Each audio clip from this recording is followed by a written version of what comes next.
आज अख्ख्या गोंया आनीक खास करून केपेकारांक आमकां भरपूर दुखेस्त ही घटना जाली आनीक जेन्ना आज फादर बॉलमॅक्स आमचे मदें ना. He was a beacon of hope not only to Kepe people but all Goa and even our country India, because he was fighting for the cause of Goa. Environment पासत गोंयच पासत इशू पासत social जे issues आहा अत्याचार जेन्ना जेन्ना जाता might be in any field एनवायरमेंटाचे जाता सरकार केन्ना अन्याय करता तेन्ना फादर बॉलमॅक्स आमचे बरोबर रावलो गोंयकारां बरोबर रावलो आनीक म्हाका दिसता तेगे लास्ट जे तेणें स्वास घेलो ते परान गोंयच पासत तो वावुरतालो.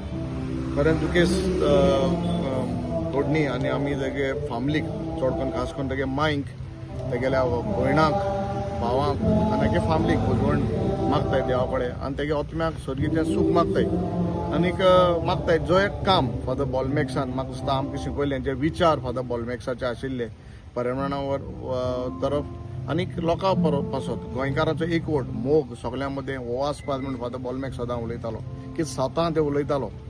जायत्यां कडेन तेजे निंदा करताले सगळ्यांकूय साथ दिसना तो उलयत तें बट इनफॅक्ट तूं तरी चोवपा गेल्यार तो कित्याक स्वता ते उलयतालो. सो म्हाका दिसता हें काम फादर बॉलमॅक्साचें जाण एकल्या गोंयकारान जाण एकल्या आमी सगळ्यांनी मुखार व्हरपाचें तजवीज करपा जाय कित्याक खरें तो गोंयचे पासत आनी गोंयकारा पासत वावरतलो तेगे आत्म्याक शांती मेळो.